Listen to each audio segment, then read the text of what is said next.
Hello students, स्वागत है आपका आईसीटी वर्चुअल क्लासेस में। मैं हूं कविता, आपकी साइंस टीचर। उम्मीद करती हूं आप सभी अच्छे होंगे और स्वस्थ होंगे। क्लास कंटिन्यू करेंगे अपना चैप्टर में हम बात कर रहे हैं इम्प्रूवमेंट इन फूड रिसोर्सेज, यानी कि फूड रिसोर्सेज में कैसे इम्प्रूवमेंट किया जाता है। तो इसी के बेसिस पे हमने कहा, हम यहाँ पे बात कर रहे थे क्रॉप वेराइटी में कैसे इम्प्रूवमेंट किया जाता है। कुछ टेक्निक हमने देखी थी, जैसे हाइब्रिडाइजेशन हमने देखा था, इंट्रोडक्शन ऑफ जीन की हमने बात की थी। यहाँ पर दोनों टॉपिक को आपने काफ़ी डिटेल में यहाँ पे समझा है। एक बार प्रीवियस टॉपिक आप देख लेंगे, जो टॉपिक्स हमारे होते हैं उसमें हमने इंट्रोडक्शन की बात हो गई है, sustainable agriculture, types of crop हमने देख लिया, इम्प्रूवमेंट इन क्रॉप यील्ड जो हम अभी पढ़ रहे हैं उसके बारे में हम बात कर रहे हैं, जिसमें हमने यहाँ पे क्रॉसिंग के बारे में बात की है और इंट्रोडक्शन ऑफ जीन यहाँ पर देखा है। इसके आगे का जो टॉपिक है वो आज यहाँ पे कंटिन्यू करेंगे। एक बार आप अपने प्रीवियस टॉपिक को देख लेंगे, कौन कौन सा टॉपिक हमने कवर कर लिए हैं। तो चलो, क्योंकि दोनों टॉपिक इम्पॉर्टेंट है आपके, हाइब्रिडाइजेशन का हो गया है और दूसरा इंट्रोडक्शन ऑफ जीन हो गया है। एक बार दोनों को रिवाइज कर लेते हैं जल्दी से, दोनों में क्या डिफरेंस है। अगर हमने कहा क्रॉसिंग की बात हम करें, ठीक है, तो ये प्लांट 1 है,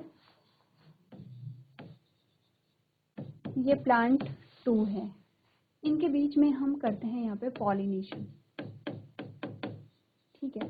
लेकिन ये जो पॉलिनेशन होगी, जिसको हम परागण कहते हैं, ये अंडर कंट्रोल्ड कंडीशंस होंगी। यानी कि देखो, वैसे तो पॉलिनेशन तो वैसे भी हो रहा है, आपने कहा एक प्लांट यहाँ पर है, एक प्लांट यहाँ पर है, तो पॉलिनेशन तो नेचुरली भी होगा। ऐसा तो नहीं है कि पॉलिनेशन तभी होगा जब हम कहेंगे। हमने कहा लेकिन ये जो पॉलिनेशन है ये स्पेशल टाइप का हुआ है। इसमें हम देख रहे हैं कि किस प्लांट का पॉलिनेशन किसके साथ कराना है। हम चाहते हैं कि इसका जो पॉलिनेशन है वो इसके साथ ही हो, ठीक है, इन दोनों का आपस में पॉलिनेशन हो, किसी बाहर वाले के साथ पॉलिनेशन ना हो। तो जब हम क्रॉसिंग करते हैं, अभी तक हमने सिर्फ इतना समझा था कि हम क्रॉस कर रहे हैं। थोड़ा सा एक और सेगमेंट हमें समझना जरूरी है, क्योंकि पॉलिनेशन तो इन जनरल हम पढ़ते हैं, देखते हैं, ये होता है। फिर से हम प्लांट अगर बना दें यहाँ पे, ठीक है, तो हमने कहा एक प्लांट तो ये है और दूसरा प्लांट ये है, ठीक है, दूसरा प्लांट ये है। हम चाहते हैं कि इनके बीच में पॉलिनेशन हो। तो हम क्या चाहते हैं कि इसके जो पॉलिन ग्रेन है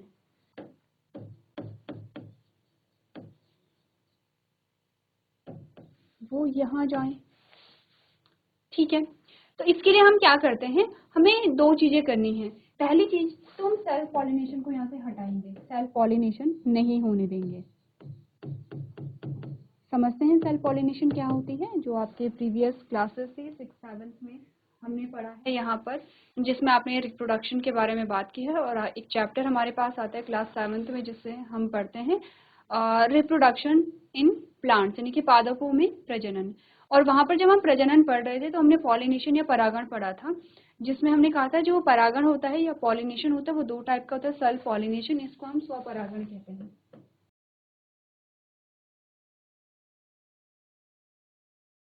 ठीक है। स्वपरागण का मतलब होता है कि जब एक ही फूल में क्या हो, पॉलिनेशन की प्रोसेस हो जाए, या एक ही पौधे के 2 फूलों के बीच में पॉलिनेशन हो जाए, उसको हम स्वपरागण या सेल्फ पॉलिनेशन कहते हैं। अब हम चाहते हैं कि इस पौधे की और इस पौधे के बीच में पॉलिनेशन हो, सो ऑफ कोर्स हमें यहाँ पे जो सेल्फ पॉलिनेशन है उसको यहाँ पे रोकना होगा। सेल्फ पॉलिनेशन को रोकने के लिए हम क्या करते हैं, हमने कहा यहाँ पर हम फ्लावर बना लेते हैं। हमने कहा ये है पिस्टिल वाला पोर्शन, ठीक है, ये पिस्टिल है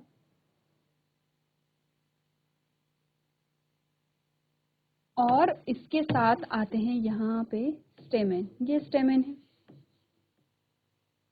ये स्टेमेन है, ठीक है, विजिबल है। हमने कहा कि यहाँ पे सेल्फ पॉलिनेशन भी तो हो सकती है, इसके पॉलिन ग्रेन इसी पे भी तो जा सकते हैं। जब अगर इसके पॉलिन ग्रेन इसकी इसी की स्टिग्मा पे चले गए, तो हमने कहा कैरेक्टर्स जो है यहाँ पे वो मिक्स नहीं हो पाएंगे। हमें कैरेक्टर क्या चाहिए थे, हमें इसकी प्रोडक्टिविटी चाहिए थी और इसकी हमें डिजीज रेजिस्टेंट कैपेसिटी चाहिए थी, ठीक है। अब हमने कहा कि जब यहाँ पर जेनेटिक मटेरियल, तो एक ही जेनेटिक मटेरियल मिक्स हुआ ही नहीं है, इसका जेनेटिक मटेरियल इसके जेनेटिक मटेरियल के साथ मिक्स होना चाहिए, तब जाकर के हमें दोनों प्लांट्स के जो कैरेक्टर्स हैं वो मिलेंगे।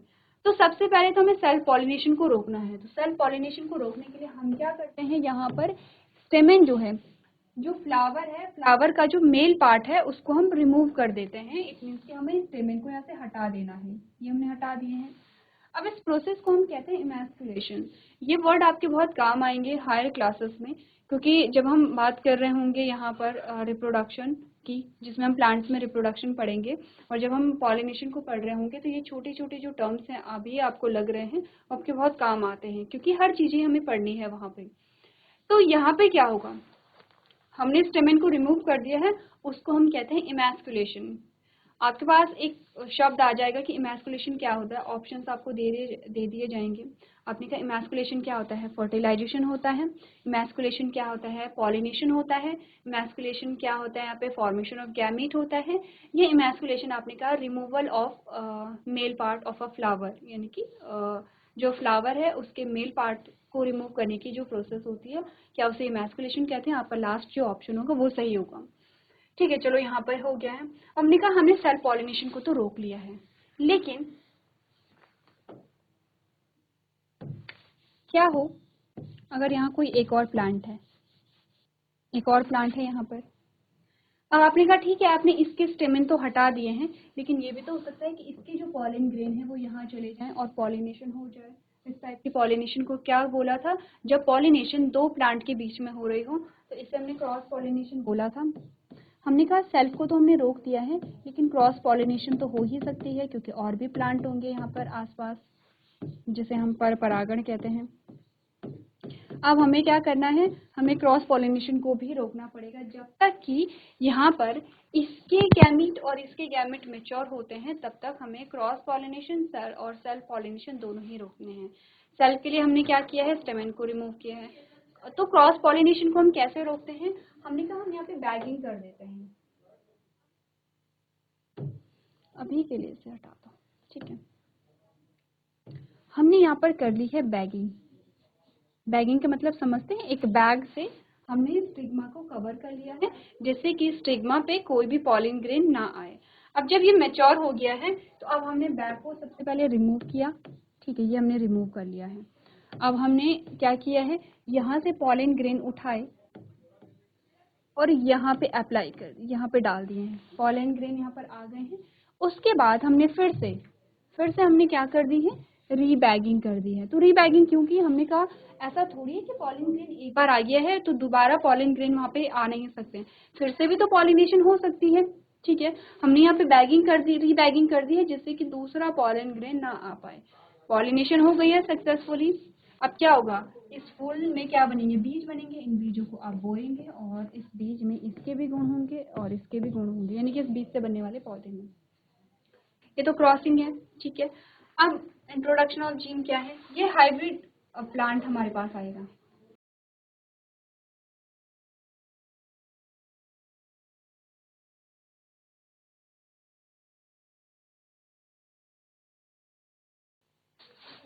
और दूसरे में हमने क्या कहा, एक प्लांट ये है और एक प्लांट ये है। ये इसका जेनेटिक मटेरियल है और ये इसका जेनेटिक मटेरियल है। इससे हमने वो जीन लिया है जो क्या है, डिजीज रेजिस्टेंट कैपेसिटी को रखता है, और उसको हमने यहाँ पर ऐड कर लिया है। तो चलो, अब हमने ये जो नया जीन है वो यहाँ इसमें ऐड कर दिया है, जिससे कि हमें वो जो कैरेक्टर है वो मिल गया है। यहाँ तक कि हमने बात कर ली थी, ठीक है, क्योंकि इम्पोर्टेंट है इसलिए हमने रिवाइज भी कर लिया है। अब क्या है, नेक्स्ट हमारे पास आता है क्रॉप प्रोडक्शन मैनेजमेंट। मैनेजमेंट में क्या क्या होता है उसके बारे में बात करते हैं। हमने कहा for successful crop production through understanding of how crop develop and grow, the various factor that affect a crop growth and development and how each factor can be modified और मैनेज आर एसेंशियल। हमने कहा हमें एक successful crop production के लिए एक ऐसी फसल जिसमें आपको क्वांटिटी भी अच्छी मिले, जो अच्छी क्वालिटी भी रखती हो, उसके प्रोडक्शन के लिए हमें हर एक फैक्टर पे ध्यान देना है कि कौन सा फैक्टर प्लांट्स के लिए इम्पोर्टेंट है। जैसे कि आपने कहा कि कौन से ऐसी चीज़ें हैं जिससे कि प्लांट हमें ज़्यादा प्रोडक्टिविटी देगा, जो हमारी क्रॉप है वो अच्छे से ग्रो करेगी। साथ ही साथ ये भी जानना ज़रूरी है कि वो कौन से फैक्टर हैं जो हमारी क्रॉप को इफ़ेक्ट कर सकते हैं, जिससे हमारी जो फसल है वो ख़राब हो सकती है। क्योंकि इन फैक्टर के बारे में हमें पता होना चाहिए, तभी हम उन फैक्टर को अवॉइड कर सकते हैं। साथ ही साथ जो फैक्टर हमें बेनिफिट देंगे उन फैक्टर को हम यहाँ पे अप्लाई कर सकते हैं। तो इसी को हम क्रॉप मैनेजमेंट यहाँ पर कहते हैं कि हमें पता होना चाहिए कि क्या करना है क्या नहीं करना है।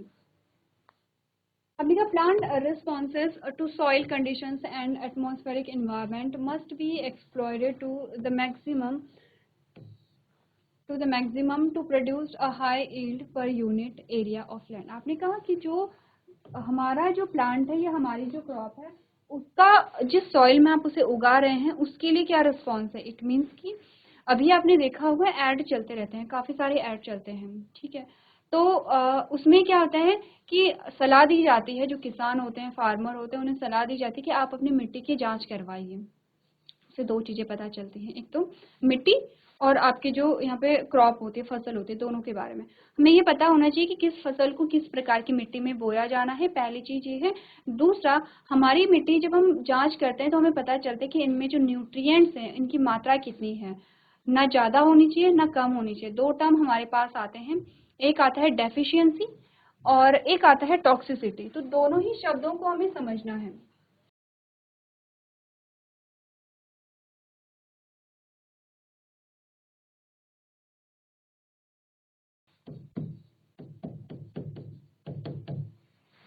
दो शब्द होते हैं, क्या आप इन दो शब्दों से परिचित हैं? डेफिशिएंसी और टॉक्सिसिटी क्या होती है, एक बार सोचिए।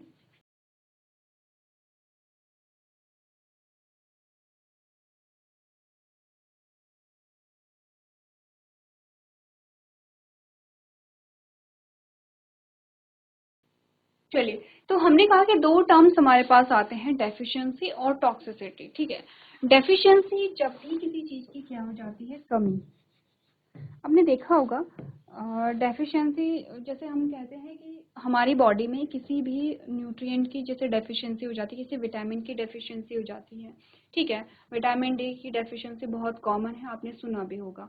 तो डेफिशिएंसी का मतलब है कमी। जब भी प्लांट में किसी भी न्यूट्रिएंट की कमी हो जाती है तो डेफिशिएंसी उसे कहते हैं। और इसके जो सिम्टम्स होते हैं,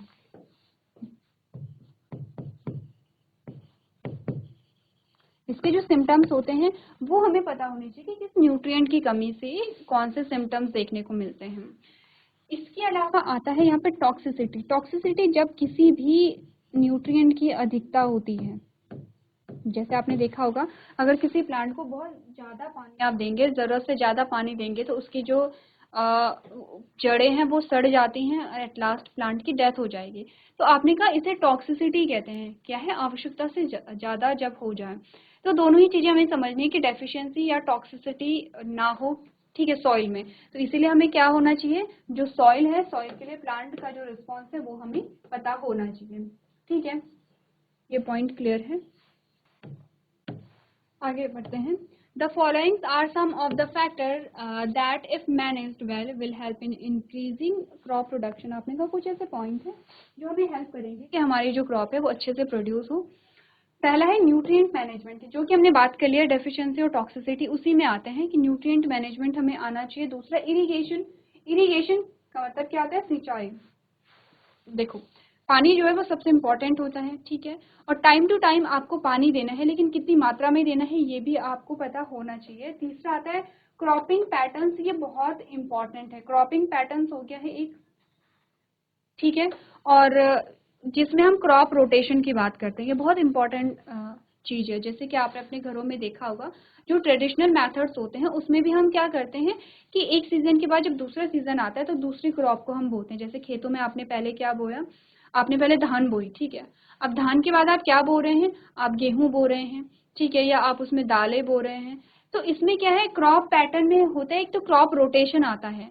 क्रॉप रोटेशन में हम सेम क्रॉप को एक के बाद एक नहीं बोते हैं। हम क्या करते हैं, चेंज करते हैं कि पहले आपने एक क्रॉप बोई, फिर दूसरी बार आपने दूसरी क्रॉप बोई, फिर तीसरी बार आप वही जो पहले वाली क्रॉप है उसे भी यहाँ पर क्या कर सकते हैं, बो सकते हैं।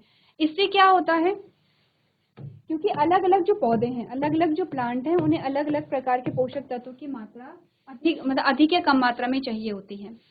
यानी कि हमने कहा कि जो पोषक तत्व होते हैं वो सभी क्रॉप को एक जैसे एक मात्रा में नहीं चाहिए होते हैं, किसी को कम किसी को ज़्यादा मात्रा में चाहिए होते हैं।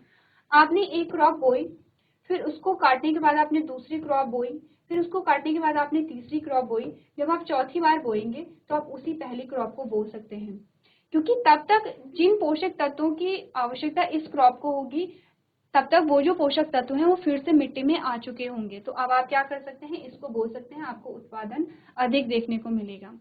क्रॉप रोटेशन के साथ साथ आप ये भी देखते हैं कि जैसे हमने देखा होगा, जब भी कटाई होती है, फसल की जो कटाई होती है, तो 1 या 2 महीने के लिए खेतों को छोड़ दिया जाता है।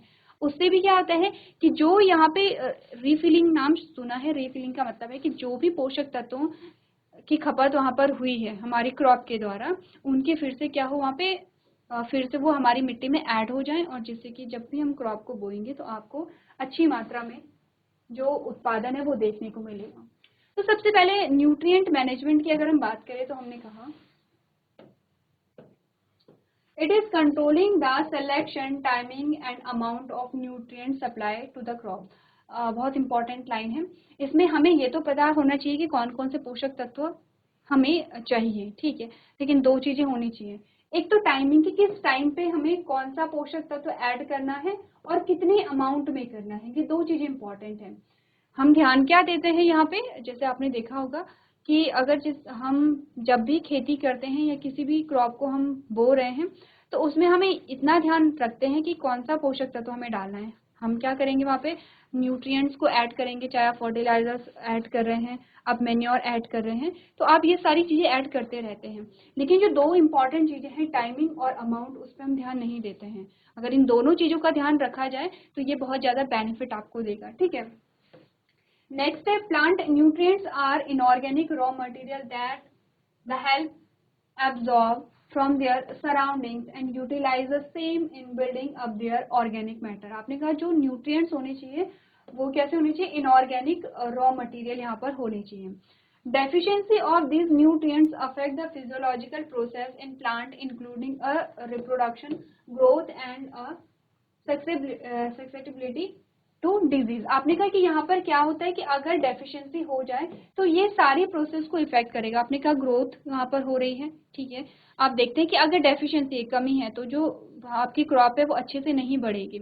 दूसरा रिप्रोडक्शन, आप देखते हैं कि उसमें फ्लावरिंग टाइम अफेक्ट होगा, जो फूल आने का जो समय होता है वो प्रभावित होता है। अगर वो प्रभावित होगा तो आपने कहा पॉलिनेशन प्रभावित होगा, पॉलिनेशन प्रभावित हो रहा है तो आपने कहा रिप्रोडक्शन खुद में ही यहाँ पे प्रभावित हो रहा है। अब जब रिप्रोडक्शन ही यहाँ पे प्रभावित हो रहा है तो बीजों का जो निर्माण है आपने कहा वो भी अफेक्ट होगा। जब सही टाइम पे बीज नहीं बनेंगे तो बीज या तो कम बनते हैं या आपने कहा हेल्थी सीड आपको नहीं मिलेंगे, यानी कि प्रोडक्टिविटी फिर क्या हो जाएगी, कम यहाँ पर हो जाती है। क्लियर है इतना। और साथ ही साथ आपने कहा कि जो डिजीज है वो भी आपको देखने को मिल सकती है। तो क्या कितनी इंपॉर्टेंस रखता है यहाँ पे न्यूट्रिएंट मैनेजमेंट, वो आप लोग पढ़ेंगे और इसे नोट भी कर लेंगे।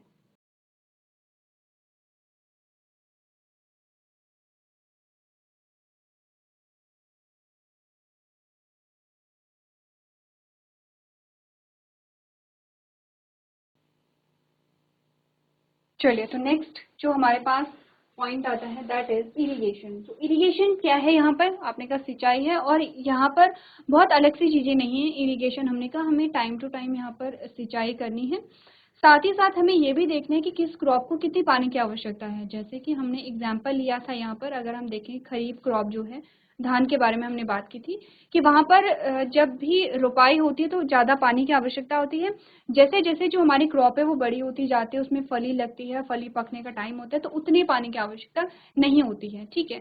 इन शॉर्ट हमने कहा धान के लिए पानी हमें ज़्यादा मात्रा में चाहिए होता है। वहीं अगर गेहूं की बात करें तो पानी तो सबको ही चाहिए, लेकिन गेहूं में उतने पानी की आवश्यकता हमें नहीं होगी।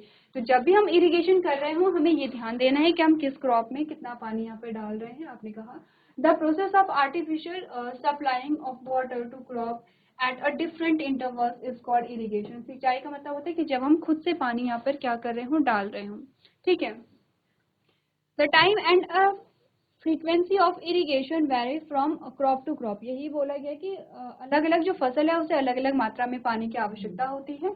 सॉइल टू सॉइल यानी कि मिट्टी के अकॉर्डिंग भी होता है। मिट्टी के अकॉर्डिंग कैसे होगा, आपने कहा ये डिपेंड करता है कि किसी सॉइल की वाटर होल्डिंग कैपेसिटी कितनी है, जिसे हम क्या कहते हैं,